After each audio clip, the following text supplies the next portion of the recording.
এ কি কাণ্ড! আমেরিকা পারে, আমরা পারবো না? আমেরিকা পারলে, আমেরিকা তো দেখিয়ে দিল কিভাবে একজন প্রেসিডেন্টকে প্রাসাদ থেকে তুলে নিয়ে চলে গেল। একজন প্রেসিডেন্ট, ভেনেজুয়েলার প্রেসিডেন্ট, তার বিরুদ্ধে কি অভিযোগ? মাদক কারবার, বিরাট অভিযোগ। এবং মাদক কারবারের অভিযোগে কাউকে ফাঁসি পর্যন্ত দেওয়া যেতে পারে। আমেরিকার কোর্টে শুরু হয়ে গেছে বিচার।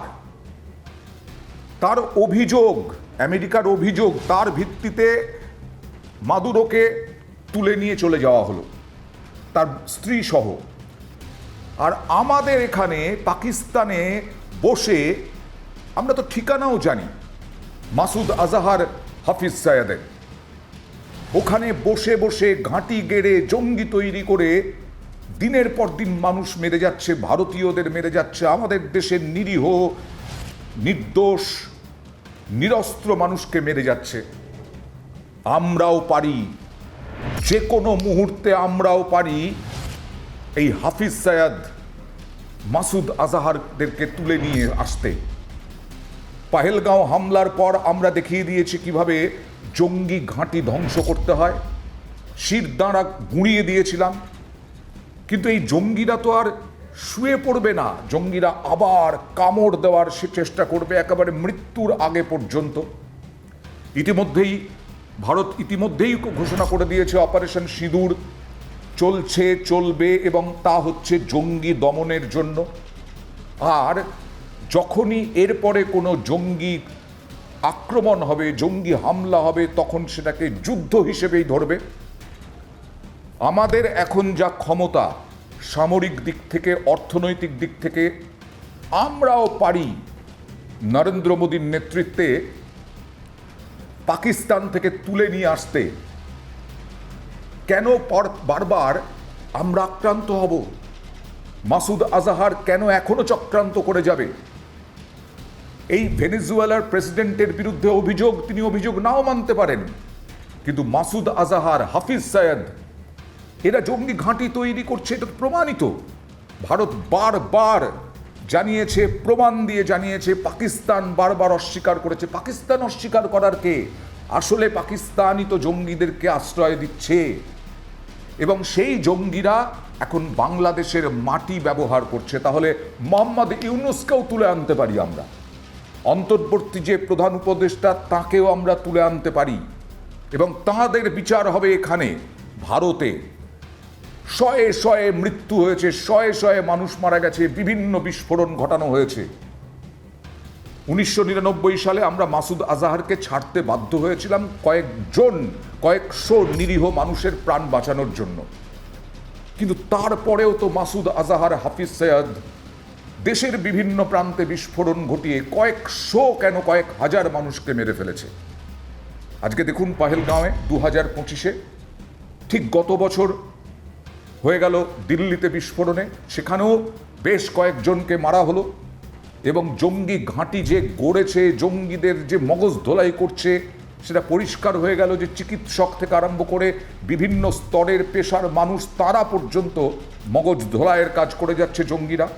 এবং এই মাসুদ আজাহার, হাফিজ সায়েদরা, আমেরিকা যদি পাকিস্তানে এসে লাদেনকে মারতে পারে, সামরিক দিক থেকে, অর্থনৈতিক দিক থেকে, প্রতিরক্ষার দিক থেকে আমরা এমন একটা জায়গায় আছি এই মুহূর্তে, আমরা যথেষ্ট শক্তিমান, আমরা যথেষ্ট শক্তিধর দেশ ভারত।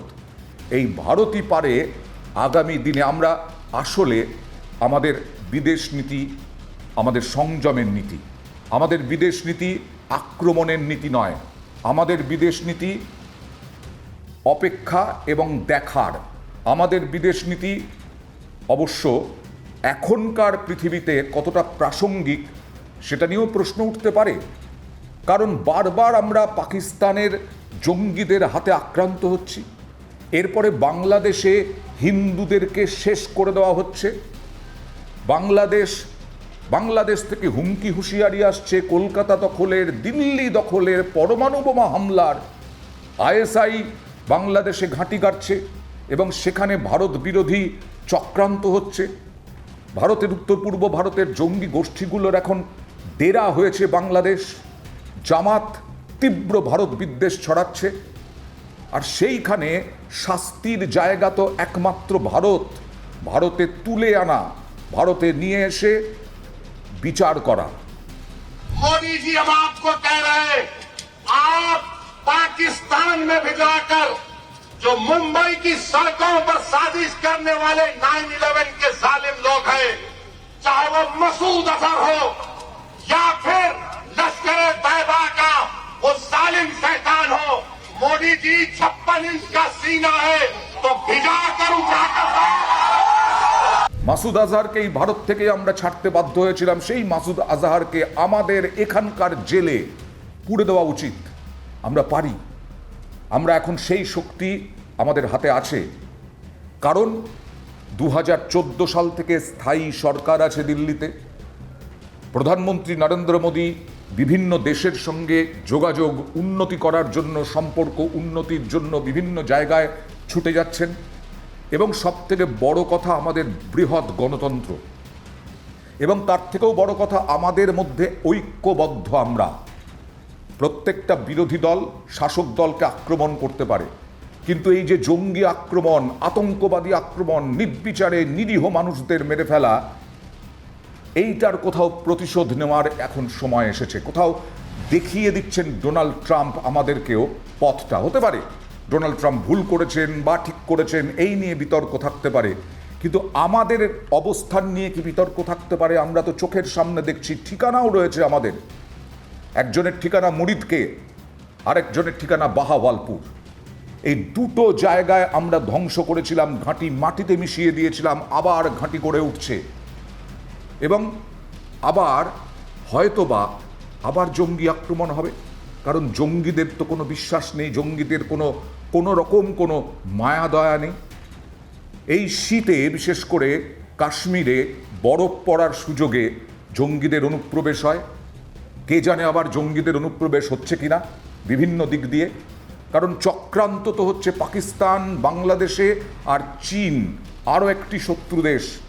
তারাও ভারতকে কিভাবে অস্থির করা যায় তার পরিকল্পনা করছে, কারণ ভারত এখন প্রায় 4র্থতম দেশ বিশ্বের অর্থনৈতিক দিক থেকে। সুতরাং আমরাও পারি, আমরা চাইলেই পারি হাফিজ সৈয়দ মাসুদ আজহারকে তুলে এনে এখানে বিচার করতে। আমরা অনেক সংযম দেখাচ্ছি, কিন্তু এই সংযমের সময় কি ফুরিয়ে আসছে? এটাই হচ্ছে সব থেকে বড় প্রশ্ন। ডোনাল্ড ট্রাম্পের পথ অনুসরণ করা উচিত কিনা ভারতের, সেটাও এখন প্রশ্ন উঠছে।